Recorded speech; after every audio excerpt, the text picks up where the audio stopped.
Today we are going to be talking about the purpose of using different cups and nozzle sizes whenever you are TIG welding. So the purpose of a cup is to direct the flow of the argon shielding gas. If you have no flow of the shielding gas, it will be able to protect the weld puddle until it cools, so it's just going to get contaminated and it won't be a good weld at all. The bigger the cup diameter, the more gas coverage you get, and the thicker material you can weld on. And whenever you're using a smaller cup diameter, it's going to have less gas coverage because it's a smaller diameter, and then it's going to be mainly used on thinner materials. The cup size times 2 equals your minimum gas flow, and the cup size times 2.5 will equal your maximum gas flow. And like he was saying, the number 7 cup, it would have a max gas flow of 17.5 CFH, and it would have a minimum of 14 CFH. And then the number 6 cup, it'd have a max gas flow of 15 and then a minimum of 12. And then the number 5 would have a max gas flow of 12.5 and then a minimum of 10. The number of the cup is diameter of the cup measured in 16ths of an inch. So a number 5 cup will be 5/16 of an inch. A number 6 cup would be 6/16 or 3/8. And number 7 would be 7/16. And then the cup diameter determines the tungsten stickouts. So if you have a size 7 cup, you'll be able to stick it out 7/16 out of the end of the nozzle. You can't go any higher or else the argon and the gas won't be protecting it. You can go lower, just make sure it doesn't go over that. The base material will also determine your cup size. Also, clear lens cups, which allows the water to see more clearly than a normal cup, especially in hard to see places. So for example, if I wanted to weld into that little joint or that little corner right there and I'm not able to see because this cup is in my way, I'd be able to get a clear lens cup and I'd be able to put it on not on this, but on a torch, and I'd be able to see a lot more clearly. I'd be able to see the puddle, I'd be able to see everything. So, some different cup materials. Aluminum oxide, which is this, is the least expensive and the most common material, and it's usually pink, and they're pretty good for general use. Lava, or hydrous aluminum silicate, is more expensive than aluminum oxide. It's more brittle and less impact resistant. However, lava cups are ideal for high temp gas tungsten arc welding applications. Silicon nitride is more expensive than the last two. They can handle higher temperatures and are extremely durable and long lasting. Pyrex, like he was talking about, are cups that are clear and provide greater visibility of the puddle. Pyrex is the most expensive and breaks easily if dropped. Hello, today we're going to be testing out different cup sizes, 3 of them. Here we got a big one to look at shielding gas on a piece of titanium. There we go.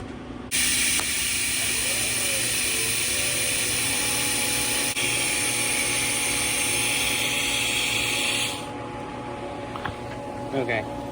Well, he got the metal there, that's all that matters. So, For iron workers, it's enough. it doesn't... Alright, so as you can see, it's a very clean 2 inches of weld. It's all silver, there's no blue, there's no contamination, which is what you want. Alright, so here's the number 7 cup. So it's about 7/16 of stick out. There we go, onto a piece of titanium.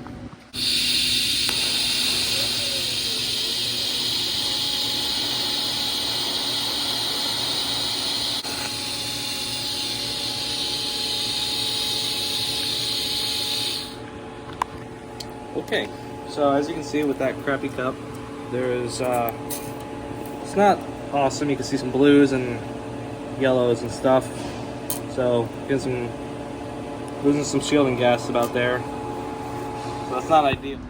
So here we have a 5/16 wide cup and a 5/16 tungsten stick out on titanium.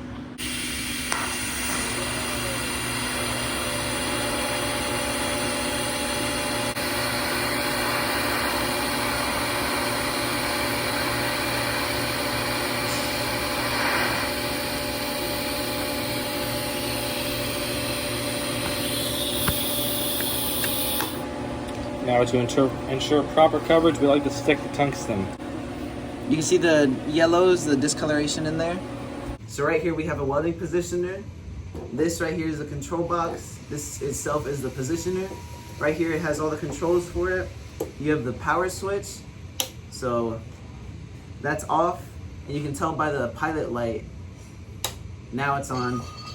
And then, like right now it's going. This little nozzle right here controls the speed, so I'm slowing it down. Slowing it down. And then if you press the reset right there, that's basically the start button, so it'll start spinning again. Right down here's the timer, and then underneath the timer it has like little plus and minus buttons, which control how much time you want to have. And then right here, this switch right here controls which way it'll spin. So right now it's spinning clockwise, and then if I flick it up, it's gonna go counterclockwise. And right here, there's the switch for the auto, and then it says foot. So right here we have a foot pedal. If I keep it on auto, it'll just spin by itself. If I put it on foot, and if I press the pedal down, yep. I press it and it spins. So talking about the actual positioner itself, we have the chuck, which will hold your pipe or whatever you're working on. Just shove it in here and twist counterclockwise and it'll lock, clockwise and it'll loosen. You got a bar here for holding a MIG or TIG torch or something. You got to adjust so you can change it however you need to. You have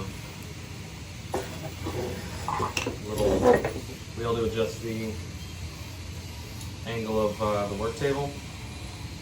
So you can go all the way up to perfectly straight up and down, or you can go 90 horizontal, and anything in between. Over here, you got a ground.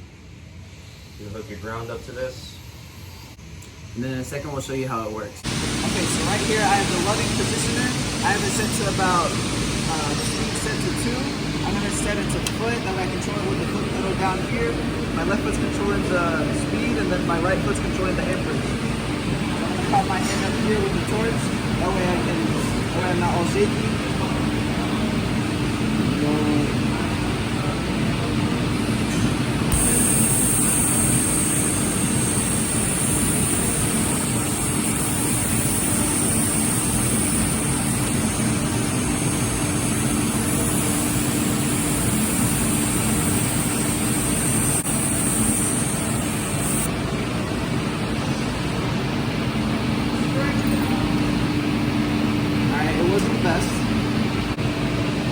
It was moving a little too fast, but we could bring that down a little bit. So since it was moving too fast, I'm gonna increase the speed to about 1. There we go. And then we'll try it again.